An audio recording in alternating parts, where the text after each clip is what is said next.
and let us all do we can to build a better future. Daniel, you got a story for the people. What is going on? Okay, so I want to talk about a little bit about PPP. You know, the money that is supposed to be all heading to small businesses that want to apply for it.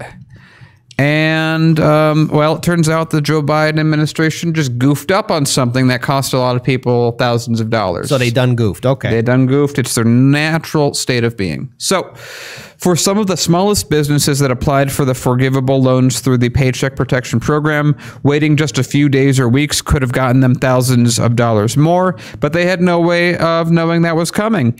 The Biden administration in late February announced a slew of changes to the loan program, which offered forgivable loans in return for keeping employees on companies' payroll after it reopened in January with $284 billion in funding. Those amendments include an adjusted loan formula that would mean larger amounts for sole proprietors, as well as expanded eligibility for small business owners with certain criminal records. There were delinquent on student loan debt. I love the irony that you can't get paid for the PPP loan if you have student loan debt or we're non-citizens. So of course you see Fox News freaking out like, oh, that's the thing we got to focus on, that, you know. Anyway. In addition, a priority application window was announced for businesses with fewer than 20 employees from February 24th through March 9th, assuring money would reach those that had difficulty accessing the program, including women and minority-led businesses. However, the timing of that priority window was misaligned with other changes, which didn't go into effect until the first week of March, just weeks before the program's deadline at the end of the month. So proprietors had to wait even longer for a new loan formula. The Small Business Administration didn't release final guidance until March 3rd and wasn't ready to accept applications under the rule until March 5th, just a few days before the priority window ended. Lenders also had to scramble to update their systems in the middle of the process, leading to further delays. This was done perfectly, as you can tell. This is causing people to missing out on thousands of dollars. The change was critical for self-employed in the updated calculation SBA income's gross income, or line 7 of the IRS 1040 Schedule C, as a substitute for payroll costs for sole proprietors who often have no employees. Previously, the loan formula used net profit, or line 31 on Schedule C, even though that included deductions that meant some got very small loans or were ineligible. In many cases, the difference amounts to thousands of dollars. For Sarah Foster, 49, who runs a jewelry and design store in Prescott, Arizona, the new calculation would have meant nearly $9,000 more in forgivable funding. Foster applied for a second PPP loan as soon as she could this year and got about $5,250 the first week of March.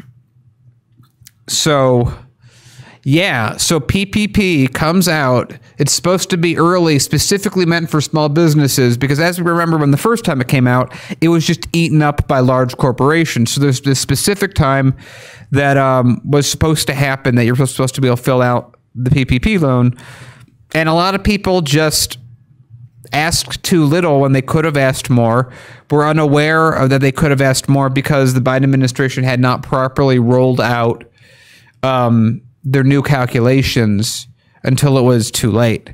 And people already applied, already received their loans, or were already denied. And of course, whenever these sort of things happen, not all the people that applied the first time know that this change happened now.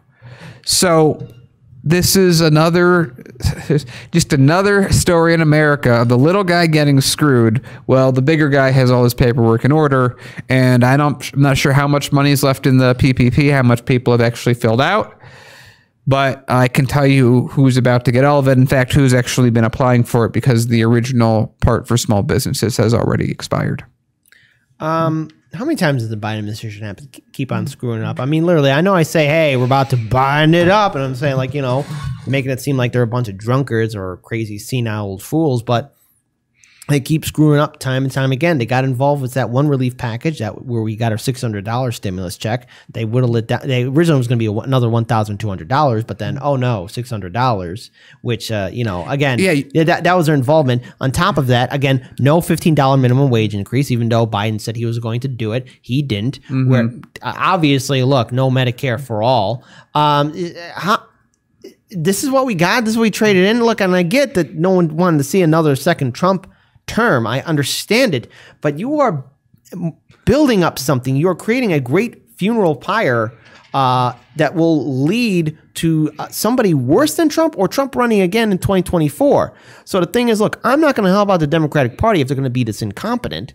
I'm definitely not going to help out the Republicans, but sadly, there's a lot of people that are Team Red and Team Blue, and if they can't do this, if the Biden administration can't really bring relief to working class citizens, or they want to bring us back to where we were in 2019, oh wow, so nothing really did fundamentally change. People are back to working 2 or 3 jobs just to make ends meet if they do get a job, or again, on top of that too, we also have to worry about people still being evicted from their homes and apartments.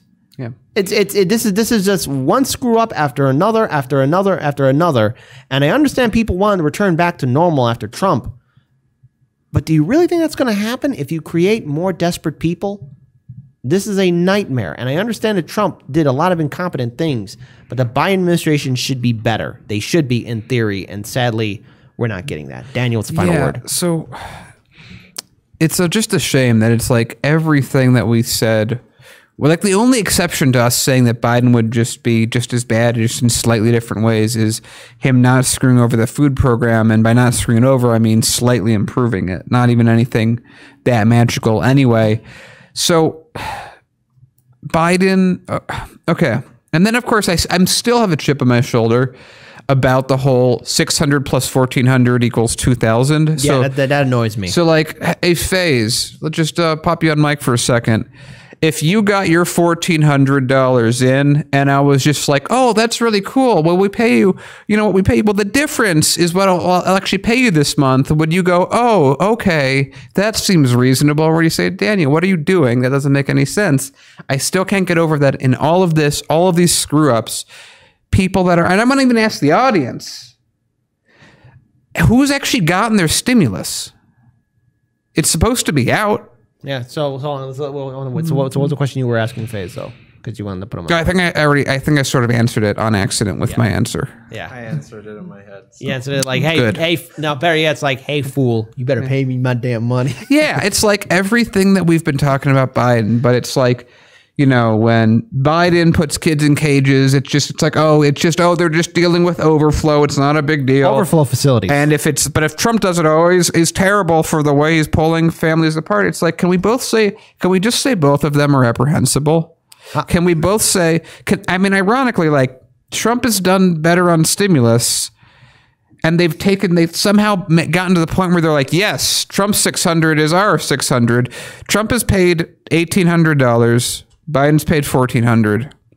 I also, okay, one last little statement again, and this will always be a big question mark in my head, but I do wonder what would happen or how things would be if Trump if he truly was going to follow through with like a continuous $1,200 stimulus check between March, April, May, June, July, going up to December. I want to know if he really would have done it, because again, Nancy Pelosi, she put the brakes to it because she wanted to hurt Trump. I mean, that's going to be the big question mark I always keep on wondering is, would Trump have really done that? And I keep wondering, like, would he have followed through? Would he have done it? And I don't know. I'm 50-50 on it. But, I mean, the Democrats, Biden administration, you keep on screwing up everything. And, again, that PPP loans that people need it. So a lot of small businesses are being shut down. And no one wants to talk about it. Yeah.